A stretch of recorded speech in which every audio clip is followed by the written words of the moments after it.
الله أكبر. أشهد أن لا إله إلا الله.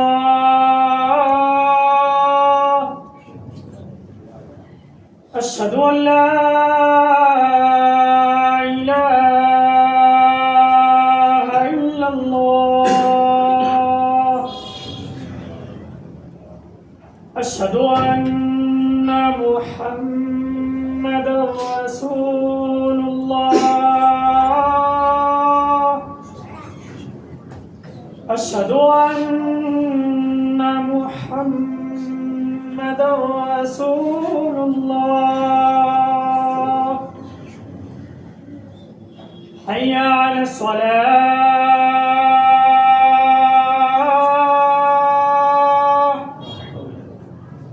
حي على الصلاة.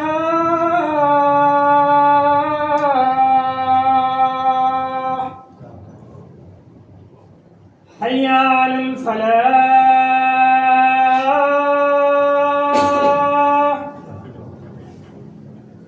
حي على الفلاح.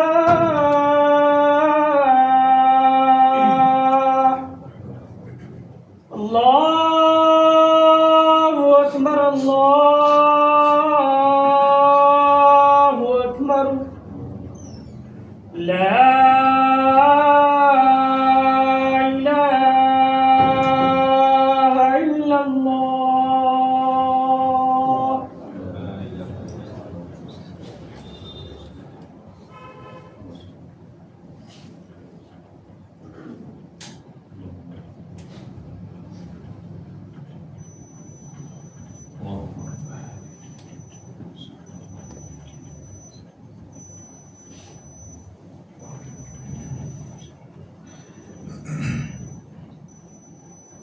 إن الحمد لله نحمده ونستعينه ونستغفره ونعوذ بالله من شرور أنفسنا ومن سيئات أعمالنا. من يهده الله فلا مضل له ومن يضلل فلا هادي له. وأشهد أن لا إله إلا الله وحده لا شريك له وأشهد أن محمدا عبده ورسوله. أما بعد فإن خير الحديث كتاب الله وخير الهدي هدي محمد صلى الله عليه وسلم وشر الأمور محدثاتها وكل محدثة بدعة وكل بدعة ضلالة وكل ضلالة في النار. أعوذ بالله السميع العليم من الشيطان الرجيم. بسم الله الرحمن الرحيم. يا أيها الذين آمنوا اتقوا الله حق تقاته ولا تموتن إلا وأنتم مسلمون. يا أيها الناس اتقوا ربكم الذي خلقكم من نفس واحدة وخلق منها زوجها وبث منهما رجالا كثيرا ونساء واتقوا الله الذي تساءلون به والأرحام إن الله كان عليكم رقيبا.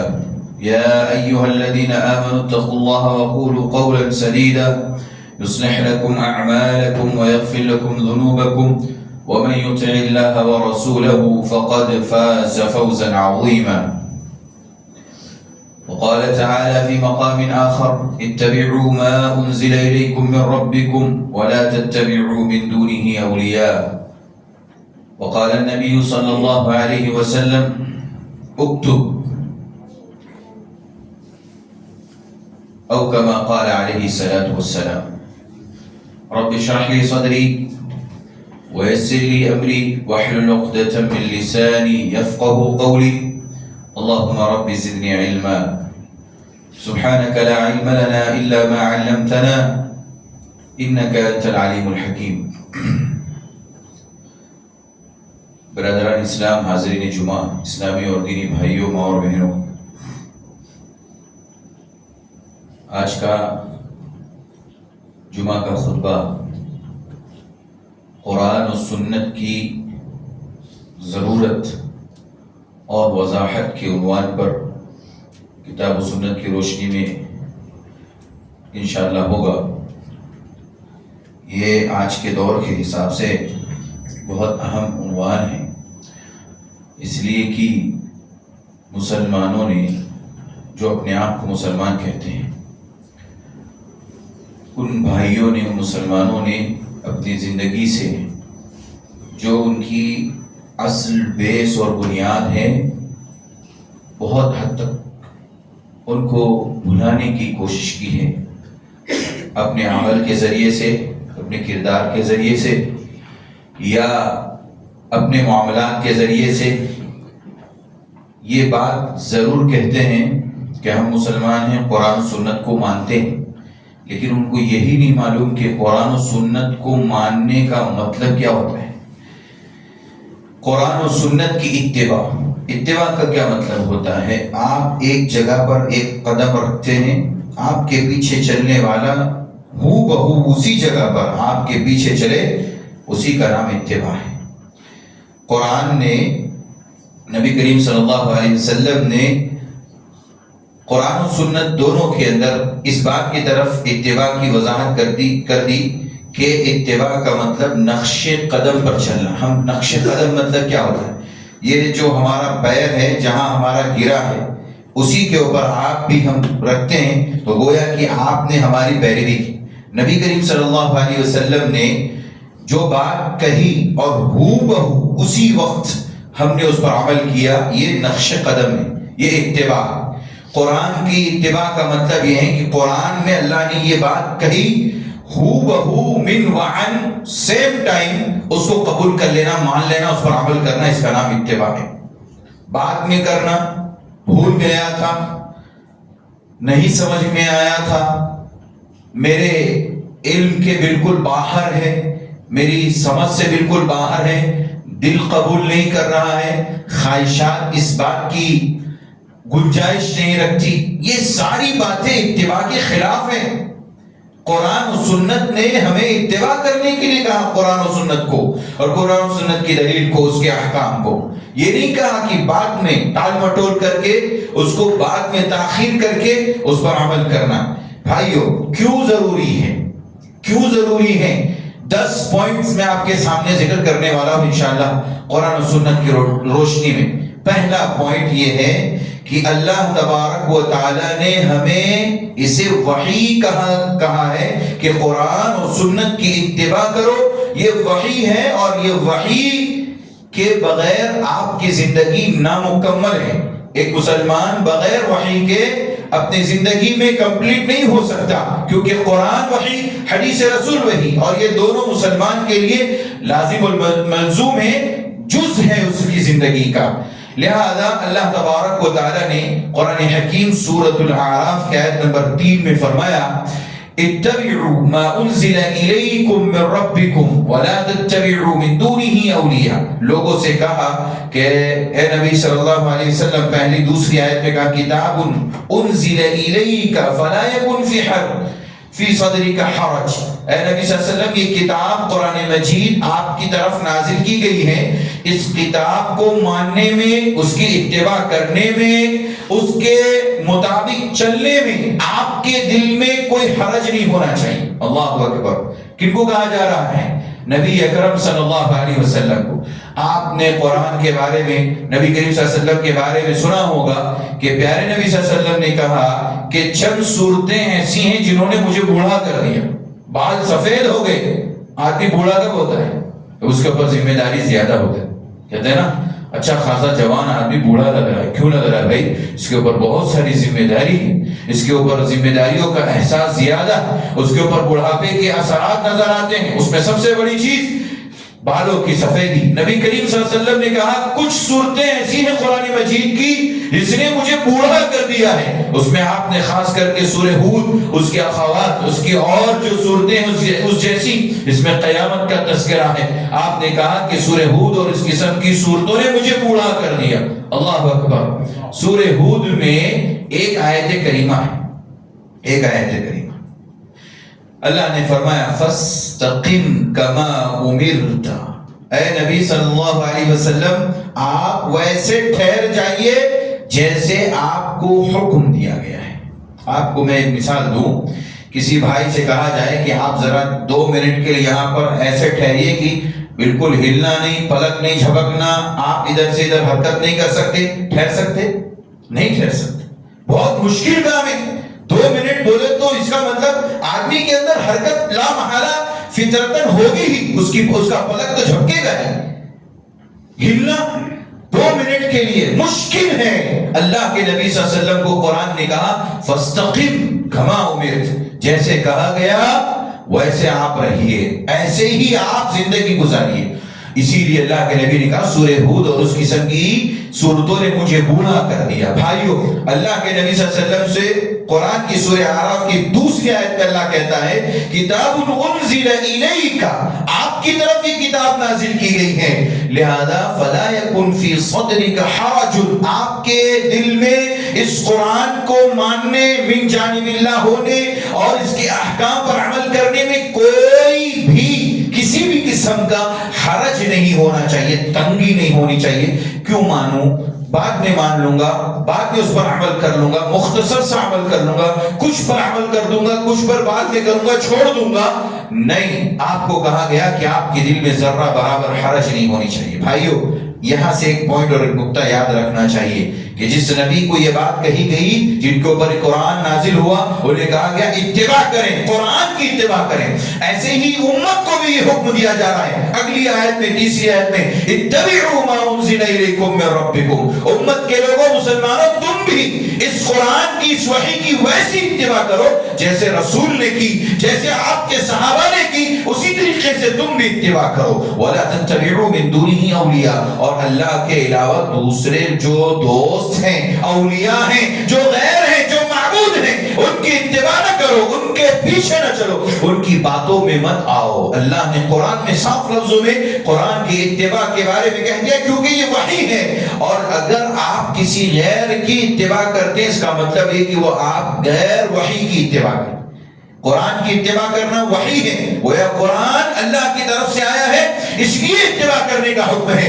اگر آپ کسی غیر کی اتباع کرتے ہیں، غیر میں چاہے آپ اپنی خواہش کی اتباع کرتے ہو، اپنے بزرگوں کی اتباع کرتے ہو، اپنے اولیاء کی اتباع کرتے ہو، اپنے علماء کی اتباع کرتے ہو، اپنے بڑوں کی اتباع کرتے ہو، اپنے اکابر کی اتباع کرتے ہو، اپنے گھر کے فرد کی اتباع کرتے ہو، قرآن و سنت کے بالمقابل اگر آپ ان کی بات مانتے ہیں، اس کا مطلب یہ ہے کہ آپ نے غیر وحی کی اتباع کی، وحی کی اتباع نہیں کی۔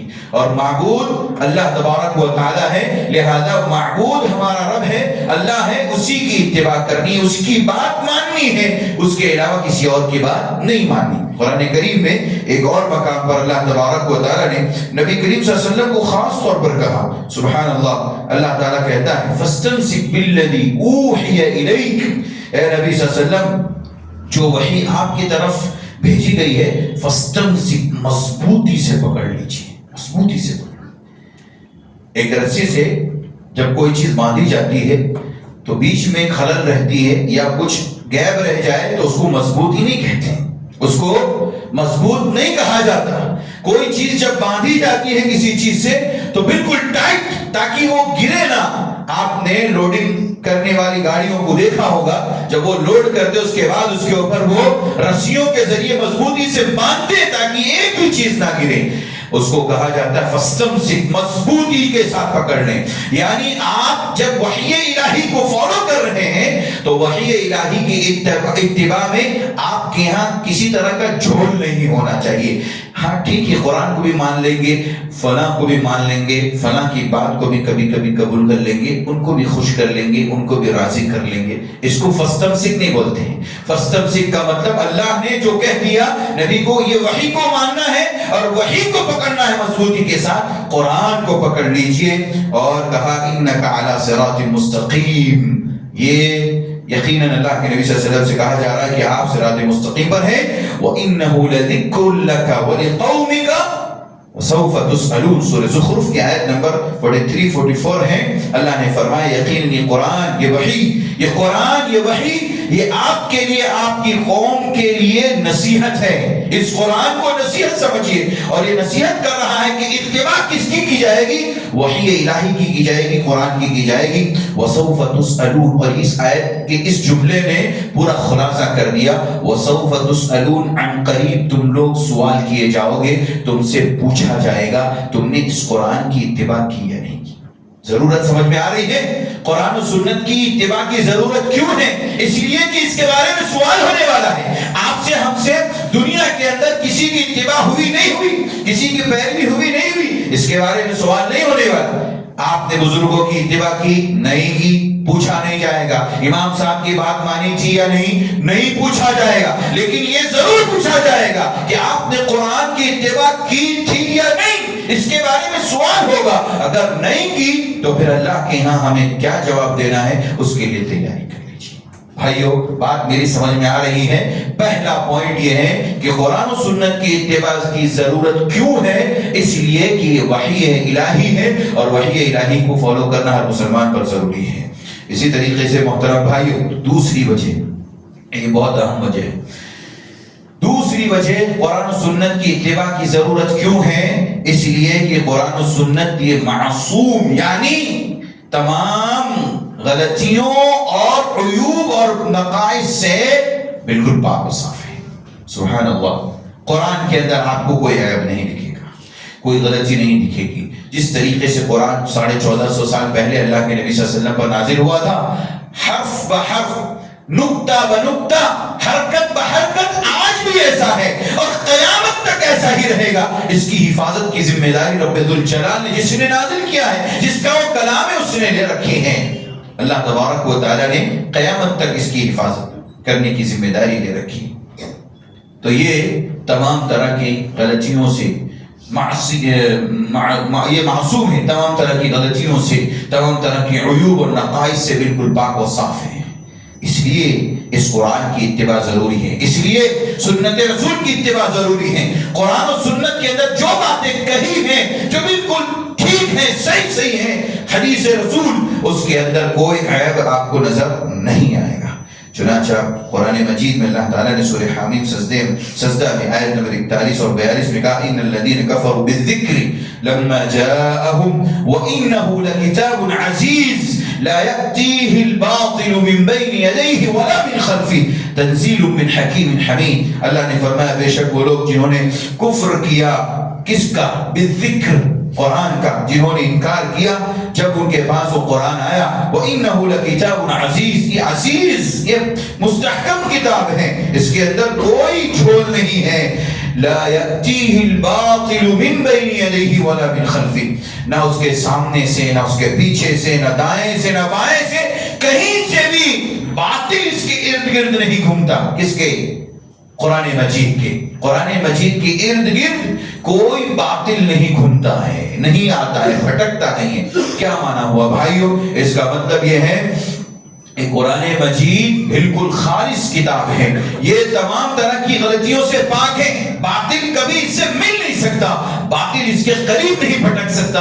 کیوں؟ اس لیے کہ یہ قرآن من جانب اللہ ہے، اللہ کی طرف سے نازل شدہ ہے، اور اللہ نے اس کی حفاظت کی ذمہ داری لی۔ اور دوسری اہم بات یہ ہے کہ اللہ تبارک و تعالیٰ نے اس قرآن کے ذریعے سے لوگوں کو ہدایت دی ہے، یہ ہدایت کا سر چشمہ ہے، یہاں سے گمراہی نہیں پھوٹتی، یہاں سے گمراہی کا خاتمہ ہوتا ہے۔ ہدی للناس، ہدی للمتقین، اللہ نے قرآن مجید میں جگہ جگہ کہا اس کتاب کے بارے میں، قرآن کے بارے میں، یہ قرآن یہ لوگوں کے لیے ہدایت ہے، یہ قرآن لوگوں کے لیے رہنمائی کا ذریعہ ہے، یہ متقی اور پرہیزگاروں کے لیے ہدایت ہے۔ بھائیو، اس قرآن کی اسی عظمت کی بنیاد پر اور اس کی اتباع ضروری ہے کہ اس کے اندر کسی بھی طرح کا کوئی جھول نہیں۔ آج دنیا میں مسلمان اس قرآن کو ناقص سمجھتا ہے۔ سچائی ہے، سچائی ہے دوسروں کی باتوں کی طرف بھاگنا، دوسروں کی اقوال اور افعال کی طرف جانا، دوسروں کی پیروی کرنا، یہ ان کے عمل سے ثابت ہوتا ہے کہ قرآن مجید کو کمپلیٹ نہیں سمجھتے،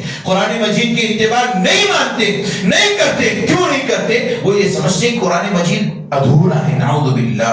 قرآن نے کہا اليوم اکملت لکم دینکم واتممت علیکم نعمتی ورضیت لکم الاسلام دینا، ہم نے قرآن کو مکمل کر دیا، دین کو مکمل کر دیا تھا۔ اللہ کے نبی صلی اللہ علیہ وسلم پر قرآن مکمل ہو چکا، دین مکمل ہو چکا تھا۔ اب اس کے بعد اگر کوئی یہ کہے کہ اس قرآن قرآن کے اندر نعوذ باللہ ابھی کمی واقع ہیں اور نقص موجود ہیں یا ادھورا ہے یا اس کے اندر کچھ اور آیتیں کچھ اور صورتیں کچھ اور پارے آنے ہیں، نعوذ باللہ یہ سراسر بہتان اور بطلان ہے۔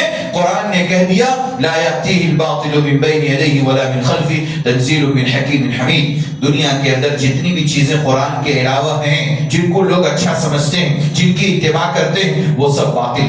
یاد رکھیے گا قرآن کے علاوہ، سنت رسول کے علاوہ جتنی چیزوں کو لوگ اچھا سمجھ کر کے اس کو قبول کرتے ہیں وہ باطل ہیں، اور قرآن ایسے باطل کا رد کرتا ہے۔ قرآن ایسے باطل کا رد کرتا ہے۔ سنیے ایک واقعہ عبداللہ ابن عمرو بن العاص رضی اللہ عنہما کا، وہ اللہ کے نبی صلی اللہ علیہ وسلم کی زبان سے نکلنے والی ہر بات تقریباً لکھ لیا کرتے تھے۔ دیکھیے مشرکین کا ہر دور میں، کفار کا ہر دور میں یہ حربہ رہا ہے اور یہ سازش رہی ہے کہ وہ مسلمانوں کو دین سے، قرآن و سنت کے ماننے والوں کو قرآن و سنت کی پیروی اور اس کی اتباع اور اس سے لگاؤ سے دور کرنے کی کوشش کرتے تھے۔ کیا ہوا؟ عبداللہ ابن عمرو بن العاص رضی اللہ عنہ اللہ کے نبی صلی اللہ علیہ وسلم کی حدیثوں کو لکھ رہے تھے، تو قریش کے لوگوں نے کہا تم ہر بات اللہ کے نبی کی لکھ لیتے ہو، تم ہر بات اللہ کے نبی کی لکھ لیتے ہو، کبھی آپ جو ہے خوشی میں بولتے ہیں، کبھی آپ غصے میں بولتے ہیں۔ ہاں تو اللہ کیا بتانا چاہ رہے تھے؟ بتانا چاہ رہے تم قرآن جو اللہ کے نبی پر نازل ہوتا ہے اس قرآن کو تم ہر حال میں لکھ لیتے ہو، ہر وحی کو لکھ لیتے ہو۔ کیسے ہو؟ کوئی ضروری نہیں ہے کہ وہ ہر حال میں جو لکھی گئی بات صحیح ہو۔ یہ ان کا اشکال تھا، کن کا؟ مشرکین مکہ کا۔ نبی کریم صلی اللہ علیہ وسلم کو جب یہ بات معلوم ہوئی تو آپ نے کہا اکتب، لکھو، فوالذی نفسی بیدی، اللہ کی قسم جس کے ہاتھ میں میری جان ہے، ما یخرج منہ الا حق، اس منہ سے جو بھی بات نکلتی ہے صرف و صرف حق نکلتی ہے۔ سبحان اللہ۔ نبی اکرم صلی اللہ علیہ وسلم نے کہا اس زبان سے، اس منہ سے جو بات نکلتی ہے نبی کی زبان سے وہ صرف و صرف حق نکلتی ہے، سچی نکلتی ہے، اس سے باطل اور جھوٹ کوئی بھی بات نہیں نکلتی۔ یہ اشارہ تھا آپ کا ان لوگوں کی طرف جو لوگ نعوذ باللہ نبی صلی اللہ علیہ وسلم پر یا نبی صلی اللہ علیہ وسلم کی رسالت کی تنقیص کرتے ہیں، کہ جن کے علم یہ ہے کہ نبی صلی اللہ علیہ وسلم نے جو باتیں بتائی ابھی ادھوری ہیں، اس کو فقہا نے، اس کو ائمہ نے، اس کو جو ہے بزرگان دین نے کمپلیٹ کیا اور پھر کی کتابوں میں اس کا نچوڑ ہے۔ یہ سب کہنے والے لوگ اس حدیث رسول کی صریح مخالفت کرتے ہیں، صریح مخالفت کرتے ہیں۔ ایسے لوگوں کو حدیث رسول، یہ مسند احمد کی روایت، سنن ابی داؤد کی صحیح روایت 3646 حدیث نمبر، علامہ البانی رحمہ اللہ نے اس حدیث کو صحیح قرار دیا۔ آپ نے فرمایا نبی کریم صلی اللہ علیہ وسلم نے کہ اس زبان سے، اس منہ سے جو بھی بات نکلتی ہیں بالکل حق اور سچ نکلتی ہیں، چاہے وہ قرآن کی شکل میں وحی ہو یا وحی کے علاوہ غیر وحی یعنی سنت ہو جو آپ کی ہے، وہ ہو کوئی بھی ہو، دونوں بھی چیزیں اس زبان سے جو بھی نکلتی اس منہ سے وہ بالکل حق اور سچ نکلتی ہیں۔ تیسری وجہ بھائیوں، قرآن و سنت کی اتباع کی ضرورت کیوں ہے، اس کی وضاحت آپ کے سامنے ہوتی چلی جا رہی ہے۔ وہ ضرورت کیوں ہے؟ اس لیے کہ قرآن مجید میں صرف اپنی اتباع کرنے اور اطاعت کرنے کا حکم دیا اور نبی کریم صلی اللہ علیہ وسلم کی اطاعت کا حکم دیا گیا۔ قرآن اور سنت کے اندر اللہ اور اس کے رسول کی اطاعت کرنے اور اللہ اور اس کے رسول کی بات ماننے کے لیے کہا گیا، کسی اور کی بات ماننے کی طرف اشارہ ہرگز نہیں کیا گیا ہے۔ سورۃ المائدہ آیت نمبر 92 میں فرمایا وَأَطِیعُوا اللَّهَ وَأَطِیعُوا الرَّسُولَ ذروا فإن توليتم فاعلموا انما على رسولنا البلاغ المبين۔ اللہ نے فرمایا کہ تم لوگ اللہ اور اس کے رسول کی اطاعت کرو، واحذروا اور ڈرو، اپنے آپ کو بچا کر رکھو، قرآن و سنت کی اتباع کو ضروری سمجھو، اگر اس کے خلاف تم کرو گے تو تمہاری ہلاکت یقینی ہے، تم برباد ہو جاؤ گے۔ فاحذروا، اللہ نے کہا ڈرو، بچو، قرآن و سنت کو چھوڑنے سے، اس کی اتباع سے اپنے آپ کو جوڑے رکھو۔ فَإِن تَوَلَّيْتُمْ، اگر تم نے منہ موڑ لیا اس کی اتباع سے یعنی قرآن و سنت کی اتباع سے اپنے آپ کو دور رکھا، فَاعْلَمُوا أَنَّمَا عَلَى رَسُولِنَا الْبَلَاغُ الْمُبِينُ، ہمارے رسول پر صرف پہنچا دینے کا کام ہے، ان کی ذمہ داری پہنچا دینا ہے۔ وہ تمہیں ہاتھ پکڑ کر کے کھینچ کر کے یہ نہیں کہیں گے اس کی اتباع کرو، اس کی اتباع کرو، اس کی اتباع، تم تک پہنچا دیا گیا، تمہارے اندر عقل ہے، تمہارے اندر سمجھ ہے، تمہارے اندر دل و دماغ ہے۔ اللہ نے کہا کہ اس کی بنیاد پر تمہیں کیا کرنی ہے؟ قرآن و سنت کی اتباع کرنی ہے۔ اتباع کیوں ضروری ہے؟ اس لیے کہ اللہ تعالیٰ نے اللہ اس کے رسول کی اطاعت کو ضروری قرار دیا۔ قرآن مجید کی ایک دوسری آیت میں اللہ تبارک و تعالیٰ نے اس کی طرف اشارہ کرتے ہوئے کہا یا ایھا الذین آمنوا استجیبوا للہ وللرسول اذا دعاکم لما یحییکم، اے ایمان والو تم جواب دو، قبول کرو اللہ رسول کی بات کو مانو جب اذا دعاکم لما یحییکم، جس کے اندر تمہاری زندگی ہے اس کی طرف تمہیں بلائے، دعوت دے۔ کون؟ اللہ رسول، یعنی قرآن و سنت جس کی طرف تمہیں بلائے، دعوت دے، اس کو قبول کرو، اس کو مان لو، اس میں تمہاری زندگی ہے۔ لما یحییکم، تمہاری حیات، تمہاری زندگی، تمہارا جینا اسی میں ہے۔ اگر تم نے قرآن و سنت کو چھوڑ کر کے کسی اور چیز کی طرف رخ کیا تو تمہارا دل مردہ ہو جائے گا، تمہاری زندگی زندگی نہیں رہے گی، تمہاری زندگی میں موت ہے۔ تم زندہ ضرور ہو، تم اپنے آپ میں زندہ ضرور ہو، لیکن حقیقت میں تمہاری موت ہے، اس لیے کہ قرآن و سنت انسان کی زندگی کا ذریعہ ہے۔ قرآن و سنت کے ذریعے سے اللہ عز و جل ایک انسان کو صحیح معنوں میں زندگی عطا فرماتا ہے۔ اس لیے کہا کہ جب اللہ رسول تمہیں دعوت دے، بلائے اس چیز کی طرف جس میں تمہاری زندگی ہے، اسے فوراً قبول کرو، یعنی اتباع کرو قرآن و سنت کی۔ اسی لیے قرآن و سنت کی اتباع ضروری ہے بھائیو۔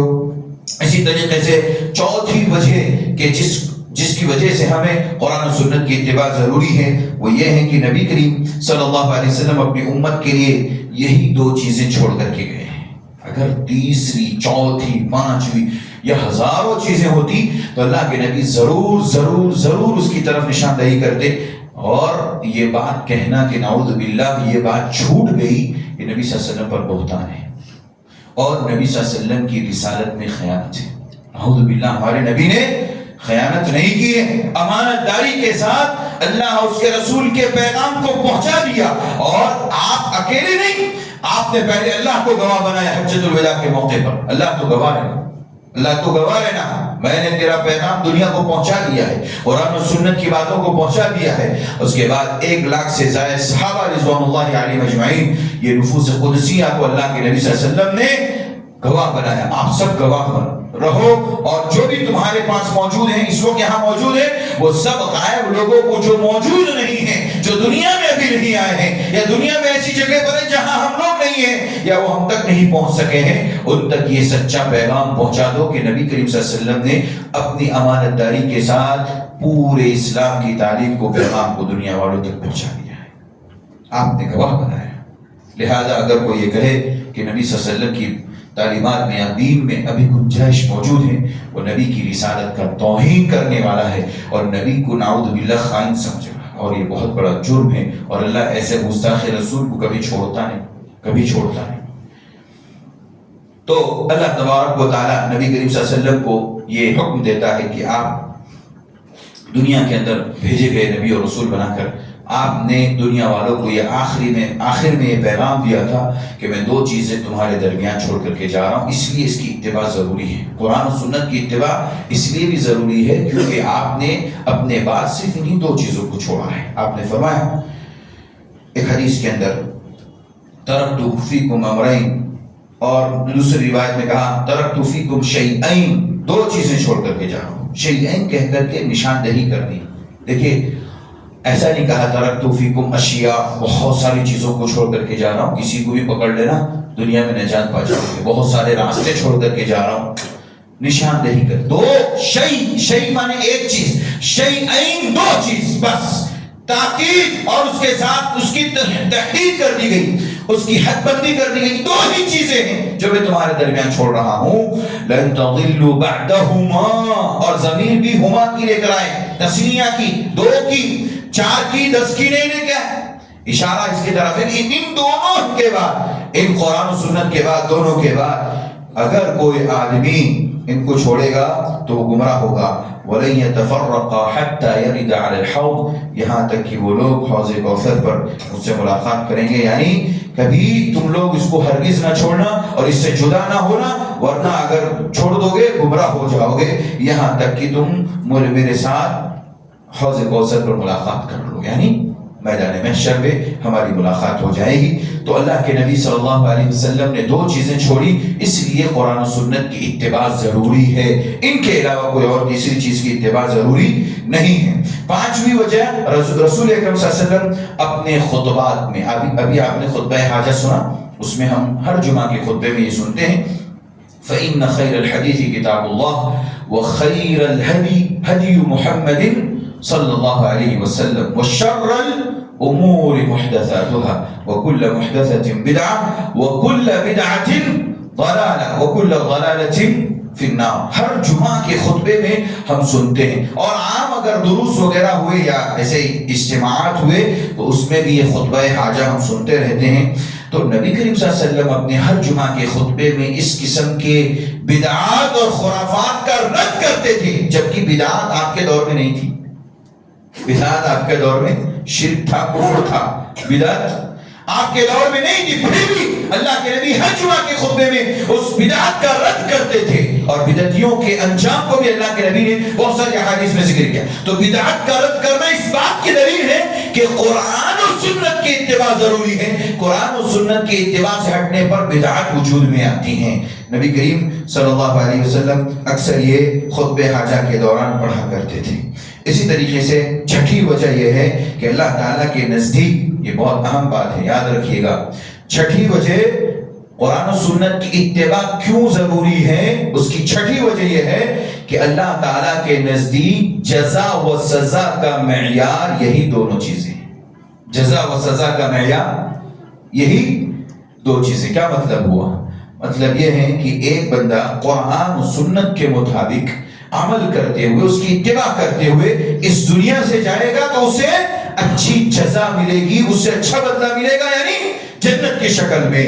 اور اگر کوئی آدمی اسی قرآن کو اور سنت رسول کو، اس کے اتباع کو چھوڑے گا اور اس کے علاوہ دوسری چیز کو اپنا کر کے جائے گا دنیا سے، تو اسے اللہ تعالیٰ سزا دے گا، یعنی اس کے لیے اس کی خواہشات کی بنیاد پر اسے جہنم میں داخل کرے گا. قرآن نے کہا وَمَن يُطِعِ اللَّهَ وَرَسُولَهُ يُدْخِلْهُ جَنَّاتٍ تَجْرِي مِن تَحْتِهَا الْأَنْهَارُ خَالِدِينَ فِيهَا وَذَلِكَ الْفَوْزُ الْعَظِيمُ. اللہ تبارک و تعالیٰ نے سورہ نساء کی آیت نمبر 13 میں فرمایا جو اللہ اور اس کے رسول کی اطاعت کرتے ہیں، اللہ تعالیٰ فرماتا ہے ایسے لوگوں کو اللہ تعالیٰ ایسی جنتوں میں، ایسے باغات میں داخل کرے گا جن کے نیچے نہریں جاری ہیں اور اس میں ہمیشہ رہیں گے. وہ بہت بڑی کامیابی ہے. وَمَن يَعْصِ اللَّهَ وَرَسُولَهُ، ایک ہی آیت میں دونوں کا خلاصہ کر دیا. قرآن و سنت کی اتباع ضروری کیوں ہے؟ اس لیے کہ سزا اور جزا کا معیار یہی دونوں چیزیں ہیں. اللہ تعالیٰ نے کہا وَمَن يَعْصِ اللَّهَ وَرَسُولَهُ، جس نے اللہ رسول کی نافرمانی کی، بات نہیں مانی، اتباع نہیں کی، وَيَتَعَدَّ حُدُودَهُ، اور اللہ تعالیٰ کی جتنی حدود ہیں، اللہ تعالیٰ نے جتنی حدود متعین کیے ہیں اس کی پامانی کی، اس سے آگے بڑھتا گیا، يُدْخِلْهُ نَارًا خَالِدًا فِيهَا، اللہ تعالیٰ ایسے لوگوں کو جہنم کے اندر داخل کرے گا. وَلَهُ عَذَابٌ مُهِينٌ، اور اس کا عذاب بہت ہی خطرناک ہے، رسوا کن ہے. ساتویں وجہ اتباع سنت، قرآن و سنت کی اتباع کیوں ضروری ہے، اس کی ساتویں وجہ یہ ہے کہ صراط مستقیم جس کی اتباع کرنے کا ہم سب کو حکم دیا گیا، وہ بھی یہی ہے کہ قرآن و سنت کی اتباع کی جائے. جو صراط مستقیم ہے وہی اتباع قرآن و سنت ہے. قرآن و سنت کی اتباع وہی صراط مستقیم ہے. صراط مستقیم جس کے بارے میں کہا گیا اس کی پیروی کرو تو وہ قرآن و سنت کی اتباع ہے. رسول اکرم صلی اللہ علیہ وسلم کو اللہ تبارک و تعالیٰ نے حکم دیتے ہوئے کہا، آپ نے فرمایا، اللہ نے فرمایا وَأَنَّ هَذَا صِرَاطِي مُسْتَقِيمًا فَاتَّبِعُوهُ. اللہ کے نبی صلی اللہ علیہ وسلم سے کہلوایا کہ آپ کہہ دیجئے یہ قرآن، یہ راستہ قرآن و سنت کا، یہ میرا راستہ ہے. وَأَنَّ هَذَا صِرَاطِي مُسْتَقِيمًا، یہ میرا سیدھا راستہ ہے جو جنت کی طرف لے جانے والا ہے. فَاتَّبِعُوهُ، تم اس کی اتباع کرو. فَاتَّبِعُوهُ وَلَا تَتَّبِعُوا السُّبُلَ، اور دیگر راستوں کی، قرآن و سنت سے ہٹ کر کسی اور کی اتباع نہ کرو. فَتَفَرَّقَ بِكُمْ عَنْ سَبِيلِهِ، تو تم لوگ اس کے راستے سے بھٹک جاؤ گے اور یہ تمہارے لیے بہت ہی نقصان دہ ہوگا. قرآن کریم کی اس آیت سے معلوم ہوتا ہے کہ ہم سب کو اللہ تبارک و تعالیٰ نے جس صراط مستقیم پر چلنے کا حکم دیا ہے وہ صراط مستقیم کیا ہے؟ قرآن اور سنت. قرآن و سنت کا راستہ یہی صراط مستقیم ہے. اسی کو نبی کریم صلی اللہ علیہ وسلم نے بھی پیروی کرنے کا حکم دیا اور خود آپ بھی اس پر عمل کرتے تھے. عبداللہ ابن مسعود رضی اللہ عنہ صحابی رسول ہیں، کہتے ہیں کہ اللہ کے نبی صلی اللہ علیہ وسلم نے ایک سیدھی لکیر کھینچی اس کے بعد دائیں بائیں دو لکیریں کھینچی. اس کے بعد آپ نے بیچ والے راستے پر اپنی انگلی رکھ کر کے لکیر رکھ کر کے اس لکڑی کو رکھ کر کے کہا ھذا صراط اللہ، یہ اللہ کا راستہ ہے. ھذا صراط اللہ، یہ اللہ کا سیدھا راستہ ہے، مستقیم ہے. اور اس کے بعد آپ نے اپنے ہاتھ کو ان راستوں پر رکھا دائیں بائیں جو تھے، کہا کہ یہ شیطان کا راستہ ہے اور شیطان یدعو الیہ، اس کی طرف لوگوں کو بلا رہا ہے. کس کی طرف اشارہ ہے؟ نبی کریم صلی اللہ علیہ وسلم نے اس حدیث کے ذریعے سے اشارہ کر دیا دنیا میں کہ قرآن و سنت کی اتباع صرف ایک راستے پر ہوتی ہے، وہ ہے قرآن و سنت کی اتباع صراط مستقیم پر. اور صراط مستقیم سے ہٹ کر کے جتنے دائیں بائیں راستے ہیں آج دنیا میں لوگوں نے اپنے اپنے انداز کے راستے بنائے ہیں. قرآن و سنت کو چھوڑ کر کے وہ سارے شیطان کے راستے اور شیطان وہاں بیٹھا ہوا ہے، سب کو گمراہی کی طرف بلا رہا ہے. پھر کہتے ہیں کہ مسلمان گمراہ کیوں ہے؟ ظاہر سی بات ہے جو قرآن و سنت کو چھوڑے گا اس سے بڑا گمراہ دنیا میں کوئی نہیں. یاد رکھیے، جو قرآن و سنت کو چھوڑے گا اس سے بڑا دنیا میں کوئی گمراہ نہیں ہے، اور قرآن و سنت کو چھوڑنا ہی گمراہی ہے. 8ویں وجہ بتائی جا رہی ہے، رسول اکرم صلی اللہ علیہ وسلم نے جس جماعت کو فرقہ ناجحہ کہا ہے، فرقہ ناجحہ، جس قرآن اور سنت کو ماننے والوں کو فرقہ ناجحہ کہا ہے، یعنی جہنم سے نجات پانے والی جماعت قرار دیا ہے، اس کا منہج بھی قرآن اور سنت کی اتباع کرنا ہے. اللہ اکبر. فرقہ ناجحہ، کامیاب ہونے والی جماعت، جہنم سے بچا لی جانے والی جماعت، جو جماعت ہے جس کا منہج قرآن و سنت ہے.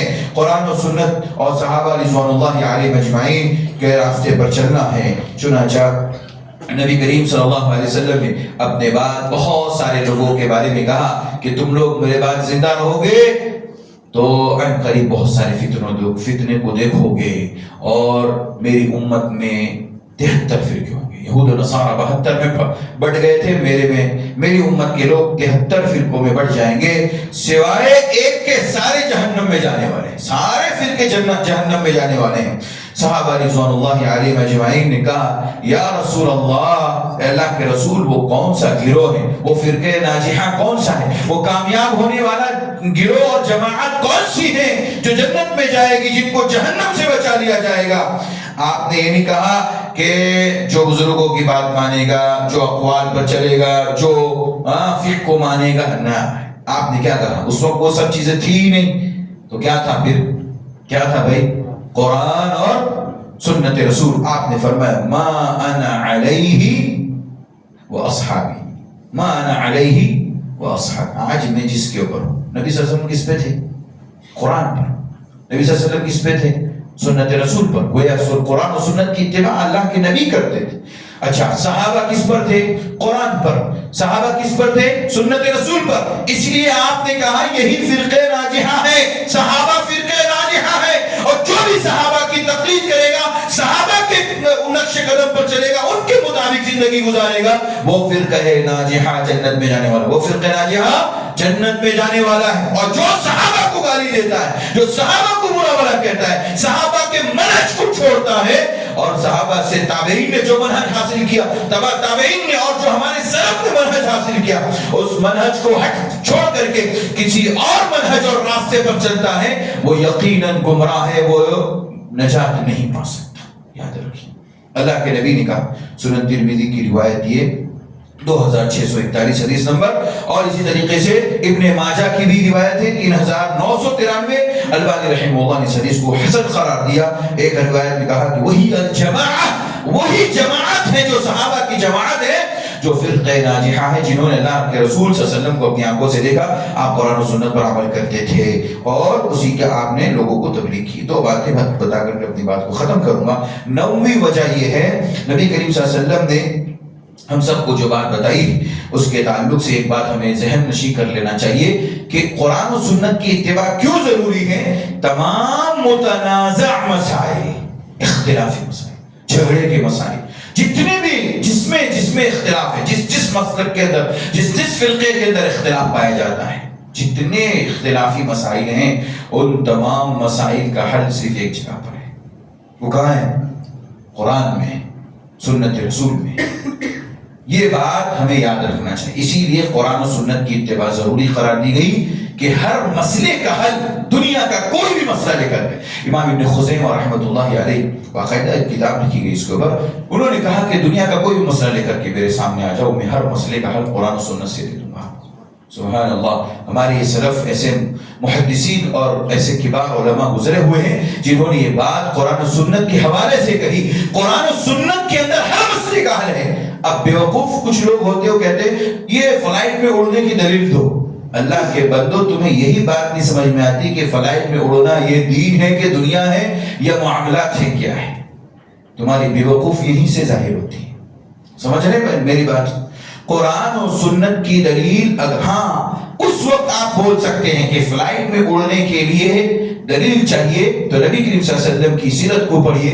آپ سواری پر چلتے تھے تو کس طریقے سے بیٹھتے؟ آپ جب سواری پر ہوتے تو نفل نماز کیسے ادا کرتے؟ جب آپ کو اب وہاں پر اسلامی احکام لاگو ہوں گے تو آپ کو وہاں پر کرنا ہوگا. بسم اللہ بول کر کے بیٹھتے تھے، اللہ اکبر کہتے تھے، سبحان الذی سخر لنا پڑھتے تھے. اب یہاں پر اسلام کی تعلیمات آئیں گی. یہاں بتایا جائے گا کہ آپ فلائٹ میں اڑ رہے ہیں یا ٹرین سے جا رہے ہیں تو آپ کو شریعت کیا حکم دیتی ہے، یہ سنت رسول سے ملے گا. دنیا کا کوئی بھی مسئلہ لے کر کے آئے، کوئی مسئلہ ایسا نہیں ہے جو قرآن و سنت کے اندر موجود نہ ہو، اس کی اصل موجود نہ ہو. اصل موجود ہے، فروعات دنیا کے اندر بہت ساری پھیل چکی ہے. اس لیے قرآن نے کہا کہ جتنے مسائل میں اختلاف ہو جائے وَمَا اخْتَلَفْتُمْ فِيهِ مِنْ شَيْءٍ، اللہ تعالیٰ نے کہا جس سے بھی اختلاف ہو جائے فَرُدُّوهُ إِلَى اللَّهِ، اس کے اللہ کی طرف لوٹا دو، یعنی قرآن کی طرف لوٹا دو. یہی تمہاری نجات کا ذریعہ ہے. آخری بات، 10ویں وجہ جس کے اندر ہم سب کو قرآن و سنت کی اتباع ضروری قرار دی گئی ہے وہ یہ ہے کہ مسلمانوں کے تمام مسائل کے متعلق شرعی احکام قرآن و سنت کے اندر موجود ہیں. قرآن و سنت کے اندر شرعی احکام موجود ہیں تمام طرح کے. کوئی یہ نہیں کہہ سکتا کہ فلاں حکم قرآن میں نہیں ہے، فلاں حکم سنت رسول کے اندر نہیں ہے. ہر طرح کے احکام آپ دیکھیے، ایمانیات جتنے ہیں، اسلام کے احکام جتنے ہیں، اس کے علاوہ جو آداب ہیں، اخلاق ہیں، عقائد ہیں، معاملات ہیں، یہ سارے کے سارے انسان کی پوری زندگی کے شرعی احکام قرآن و سنت کے اندر موجود ہے. شرعی احکام قرآن و سنت کے اندر موجود ہے. لہذا اگر کوئی آدمی قرآن و سنت کی پیروی کرے گا، اتباع کرے گا، تو اسے ہر طرح کے مسائل کا حل قرآن و سنت میں ملے گا. اگر وہ یہ سمجھتا ہے کہ قرآن و سنت کے اندر کچھ چیزوں کا تو حل موجود ہے، کچھ احکام تو موجود ہیں، بعد میں فقہا نے جو کتابیں لکھی ہیں ان فقہا کی کتابوں کے اندر اس کا حل موجود ہے، یاد رکھیے وہ قرآن کی صریح دلیل کی مخالفت کرتا ہے. صریح دلیل کی مخالفت کرتا ہے، کیونکہ قرآن میں اللہ نے کہا، اس قرآن کے اندر اللہ نے ہر قسم کے مسئلے کا حل ذکر کیا ہے. اس لیے ہم سب کو چاہیے کہ ہم قرآن و سنت کی اتباع کو پہلے سمجھیں کیا مطلب ہے، پھر اس کے اوپر عمل کریں. ضروری ہے، ہر مسلمان کے لیے ضروری ہے. کوئی یہ نہ کہے کہ میں گھر کا بڑا ہوں لہذا میں مانوں گا باقی لوگ نہیں مانیں گے، میں قوم کا ذمہ دار ہوں میں نہیں مانتا دوسرے لوگ مانیں گے. یہ کہنا قرآن و سنت کی توہین ہے. قرآن و سنت کی اتباع ہر چھوٹے بڑے فرض مرد عورت سب کے اوپر واجب اور ضروری ہے. اس کے بغیر اس کا کوئی چارہ کار نہیں. اللہ عز و جل سے دعا ہے اللہ ہم سب کو عمل کی توفیق عطا فرمائے، قرآن و سنت کے مطابق زندگی گزارنے کی توفیق عطا فرمائے. جو کچھ باتیں ہم نے سنی ہیں اللہ اس پر ہم سب کو عمل کی توفیق عطا فرمائے. وآخر دعوانا ان الحمد للہ رب العالمین.